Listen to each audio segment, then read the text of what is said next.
नमस्कार दोस्तों, जय जोहार। मैं कौशल तिवारी और बिहनिया संझा में आपका स्वागत है। देश के प्रधानमंत्री नरेंद्र मोदी की बतौलेबाजी को लेकर कितनी ही चर्चा होती है। जब वे सत्ता में नहीं थे तो किस तरह के दावे करते थे। अगर हम चुन करके आएंगे तो 100 दिन में महंगाई कम करेंगे। कहा था ना डीजल का क्या हुआ?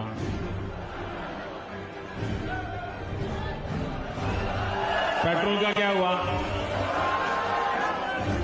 मित्रों, गैस हो, पेट्रोल हो, डीजल हो, हर प्रकार से महंगाई बढ़ रही है कि नहीं बढ़ रही है? मित्रों, मुझे परमात्मा ने जब बनाया तो उसके जो आईटी प्रोफेशनल्स थे उन्होंने ऐसा सॉफ्टवेयर डाला है कि मैं छोटा सोच ही नहीं सकता। यही नहीं, सत्ता में आने के बाद आप में से बहुत से लोगों की H-1B वीजा के रिन्यू को लेकर भी लंबे अरसे से एक डिमांड थी। अब ये निर्णय लिया गया है कि H-1B वीजा को रिन्यू करने के लिए आपको अमेरिका से बाहर नहीं जाना पड़ेगा। अमेरिका में रहते हुए ही अब ये वीजा रिन्यू हो जाएगा। इसके लिए इस साल एक पायलट प्रोजेक्ट शुरू किया जाएगा। इसका बहुत बड़ा फायदा हमारे आईटी प्रोफेशनल्स को भी होने वाला है। यही नहीं, सत्ता में आने के बाद साफ छवि के माने जाने वाले नितिन गडकरी, ये पार्टी के लोगों का विश्वास है। हालांकि उनके खिलाफ तो कई तरह के आरोप है, खासकर एथेनॉल वाले मामले में तो कहा जाता है कि मोदी सरकार ने जानबूझकर यह मामला उजागर किया गया था। ऐसे कई आरोप। वे नितिन गडकरी क्या कहते थे? कोई पैसे की कमी नहीं है, इस देश में पैसे की कमी नहीं है, ईमानदारी से देश के लिए काम करने वाले नेताओं की कमी है। एक ठेकेदार आपको नहीं मिलेगा।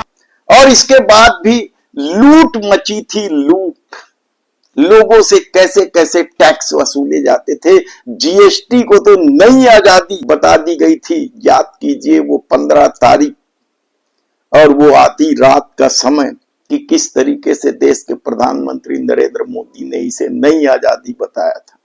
बाद में यह जब लूट महोत्सव लगने लग गया तो अब बचत महोत्सव के नाम से इस पर प्रोपोगेंडा किया जा रहा है। हमारी टीम लगी हुई है कि जीएसटी के इस 3 स्लैब, सरकार 2 स्लैब कह रही है, 5%, 12%, लेकिन 40% वाला भी एक स्लैब है। इन 3 स्लैब से आम आदमी को क्या फर्क पड़ा, क्या मिला, इस पर हमारी टीम लगी हुई है। हम विस्तार से जानकारी देंगे। लेकिन अब जो बड़ा सवाल वोट चोरी को लेकर सामने आया है, उसके बाद जिस तरीके से राहुल गांधी को लेकर सवाल उठाए जा रहे हैं, उसके विपरीत ये भी तो कहा जा रहा है कि इस आदमी को कैसे पता चल जाता है सब कुछ समय से पहले। पता करो इसको H-1B के बारे में किसने बताया था। अरे इसको सब कैसे पता चल जाता है, पहले से ही बोलने लगता है। जीएसटी के बारे में बोल दिया, चाइना के बारे में बोला, अडानी के बारे में बोला, कोविड के बारे में बोला, पीएम केयर्स के बारे में बोल दिया, फ्रॉड ECI के बारे में भी बोल दिया, फार्म लॉस के बारे में भी बोल दिया, यूएस टैरिफ के बारे में भी बोल दिया, राफेल स्कैम पे तो बोल ही रहा है, इलेक्ट्रल बॉन्ड पे भी बोल रहा है। इसको कोई पहले से बता दे रहा है। पता करो इसका ज्योतिष कौन है। अरे निकालो यार, अभी तो ये अंदर की कहीं और कोई खबर निकाल के लीक ना कर दे। हाइड्रोजन बम लेके घूम रहा है, 4 साल 5 साल पहले से ही बोल दे रहा है हर चीज।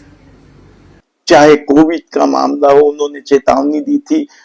अभी विवाद में है जो अमेरिकी वीजा, उसके मामले की बात हो, या फिर लॉकडाउन की बात हो, नोटबंदी की बात हो, प्रधानमंत्री केयर फंड की बात हो, सब कुछ इस आदमी को कैसे पता चल जाता है। डिमोनेटाइजेशन क्या है, किसको इससे फायदा मिला, किसकी मदद हो रही है, किसका नुकसान हो रहा है और ये क्यों किया गया है, ये मैं आपको बता रहा हूं। हिंदुस्तान का हिस्ट्री का सबसे बड़ा स्कैम है। जीएसटी बिल्कुल फेल है, मगर ये सिर्फ फेल नहीं है, ये एक आक्रमण है गरीबों पर, स्मॉल एंड मीडियम बिजनेसेस पर। This is a breach of the Official Secrets Act. The Prime Minister who is the only other person who knows about this deal, has informed Anil Ambani. The Prime Minister is acting as Mr. Anil Ambani's middleman. देखिए, जो मैंने Covid app के बारे में बोला वही PM fund के बारे में बोल रहा हूं। उसकी ऑडिटिंग होनी चाहिए, क्लियर होना चाहिए किसने पैसा दिया, कितना पैसा दिया और किसको दिया। आप क्लियर कर दीजिए, ऑडिट कर दीजिए, कोई प्रॉब्लम नहीं। The result is that the lockdown in India is not going to do the job that it was supposed to do.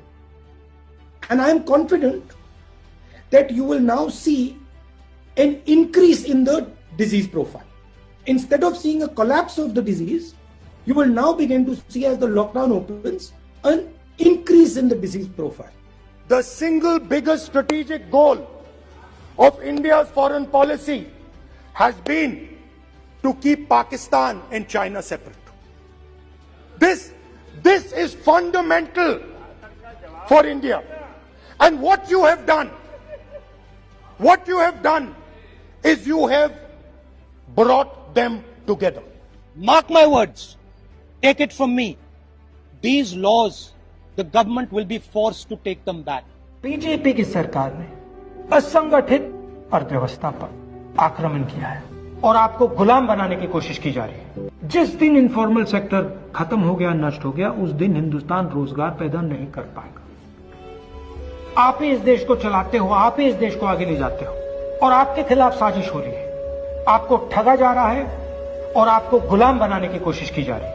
Adani जैसे लोग हैं जिनकी आंख आपकी जमीन पर, आपके जंगल पर और आपके जल पर है, और ये नरेंद्र मोदी जी के खास मित्र हैं। जो भी कॉन्ट्रैक्ट हिंदुस्तान की सरकार देती है, जिस भी कंपनी को देती है, उसका इलेक्टोरल बॉन्ड्स के माध्यम से रिश्वत वो कंपनी बीजेपी को देती है। जिनको मोदी जी अपने मित्र कहते हैं, ऑर्डर दिया, सुनो, इस बार गले नहीं लगेंगे, इस बार नए टैरिफ लगाएंगे। वोट चोरी हो रही है और अब हमारे पास ओपन एंड शट प्रूफ है कि इलेक्शन कमीशन वोट चोरी में इन्वॉल्व है।